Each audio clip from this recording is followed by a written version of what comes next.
Parade KPP dan Arif Yohamart. Genre, horor. Judul, Goodbye. Penulis, Teddy Rinaldi. Bab 10.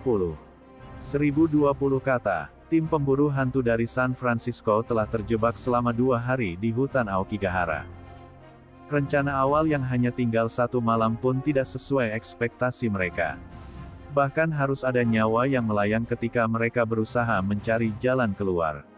Maxine korban pertama yang tewas, kemudian disusul oleh Larry. Wanita berkacamata itu terpaksa menyayat lengannya sendiri, karena tak sanggup menghadapi teror yang semakin menjelma. Arwah-arwah penasaran seolah-olah tidak berhenti mengejar, sehingga frustasi melanda dirinya. Namun, kejadian berbeda menimpa Larry. Lelaki itu tengah dihantui makhluk tak kasat mata dan berusaha menghindarinya. Nahas, di tengah perjalanan dirinya tersandung, kemudian dadanya menghantam bebatuan besar di hutan tersebut.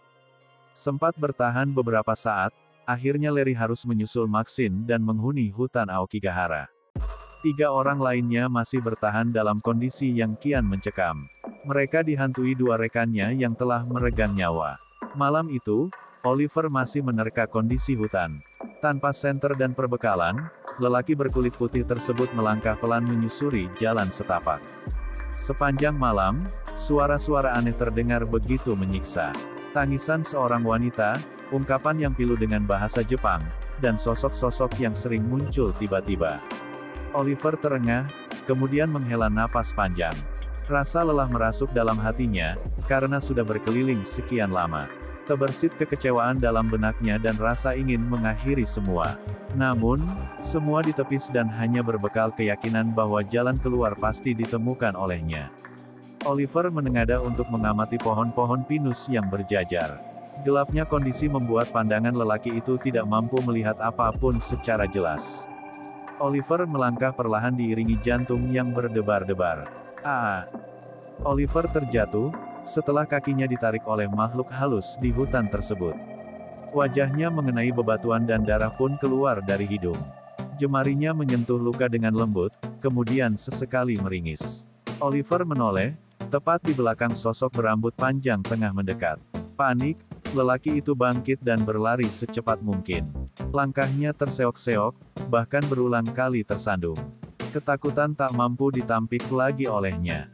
Batinnya sungguh tersiksa mendapati kejadian-kejadian mengerikan dalam hutan. Oliver mempercepat langkah dengan napas terengah. Tak cukup sekali, lelaki itu kembali tersandung dan terjatuh setelah mencoba bertahan. Pelipisnya menghantam bebatuan, lalu meneteskan darah. Sosok tersebut menghilang tanpa jejak.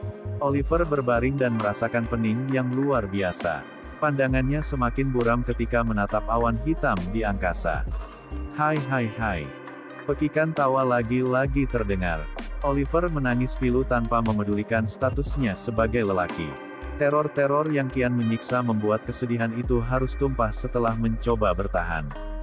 Oliver bangkit, kemudian berdiri sambil memegang lukanya. Perjalanan harus tetap dilanjutkan, meskipun tanpa penerangan. Lelaki itu menyentuh perutnya yang melilit. Kerongkongannya pun kering dan tidak mendapat cairan selama berjam-jam. Oliver melangkah terpincang, lalu bersandar di pepohonan. Hai. Pekikan tawa terdengar untuk kesekian kalinya. Oliver ingin berlari, tetapi kepala terasa berputar-putar. Lelaki itu menengadah dan berharap tidak bertemu lagi dengan makhluk-makhluk tak kasat mata di hutan ini. Langkah kembali diambil perlahan-lahan. Oliver melirik ke samping di mana tak ada pepohonan yang tumbuh di sana. Tampak seperti tanah kosong, tetapi tak begitu jelas terlihat. Oliver memberanikan diri untuk melangkah. Kepalanya dipijat perlahan dan berharap rasa pening segera berlalu. Help me. Oliver terperosok hingga jatuh ke dalam. Lehernya cukup keras menghantam bebatuan. Posisi jatuh yang tak terduga menyebabkan kondisinya kian melemah. Oliver tiba-tiba sesak, karena jakunnya mengenai benda keras. Oliver tak mampu berteriak, karena hantaman keras mengenai pita suara. Lelaki itu memegangi lehernya sambil meringis kesakitan. Napasnya pun menjadi tidak teratur hingga matanya membulat. Dalam kondisi yang kian memburuk, Oliver memaksakan diri untuk bangkit. Namun, lelaki itu tak berdaya meskipun sekadar berdiri. Tubuhnya terkulai lemah dan tergeletak di tanah. Oliver bernapas pendek dan sulit menstabilkan tubuhnya. Lelaki itu menganga dan darah pun keluar secara tiba-tiba. Matanya terpejam dan perlahan mulai sayu. Saat menengadah, Oliver memandang dua orang berdiri tegak. Namun, tak jelas terurai siapa mereka, karena kegelapan yang masih berselimut. Napasnya tertahan dan lelaki itu pun terlentang. Dengan kondisi menganga, Oliver menyusul Maxine dan Larry sebagai penghuni di hutan Aokigahara. Tim pemburu hantu pun menyisakan sepasang kekasih yang terpisah dan masih bertahan mencari jalan keluar. Kicauan burung memecah keheningan di hutan. Embusan angin menyapa dan terasa menyejukkan. Mentari pun perlahan-lahan memancarkan sinarnya dari ufuk timur.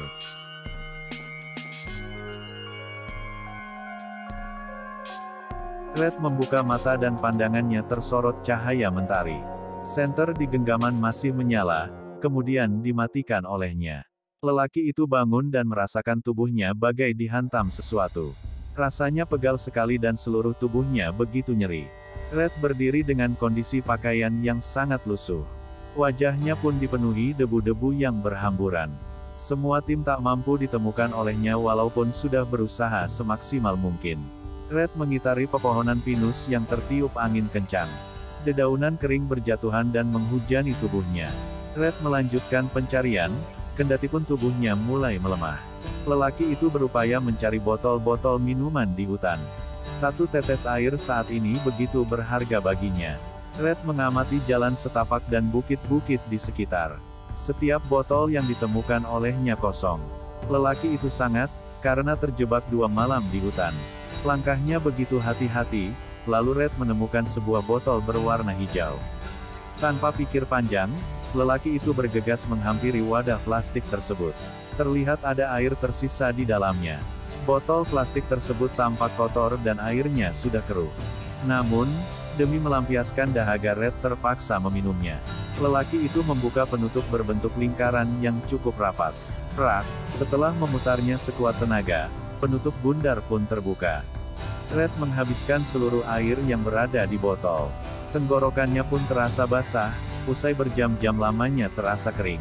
Setelah minum, lelaki itu menyekam mulut dan membuang wadah plastik tersebut.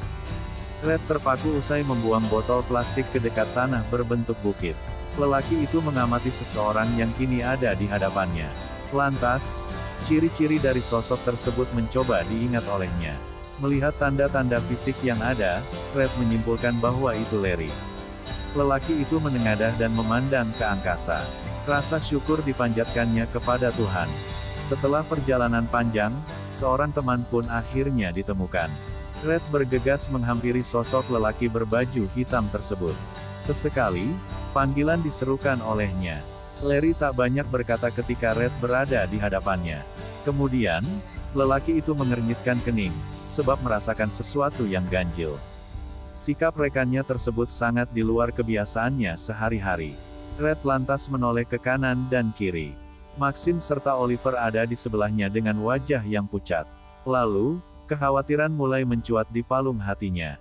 Bandung, tanggal 4 April tahun 2021. Bersambung dulu ya, sahabat Arif Yohamart. Jangan lupa klik tombol like, komen dan subscribe, terima kasih.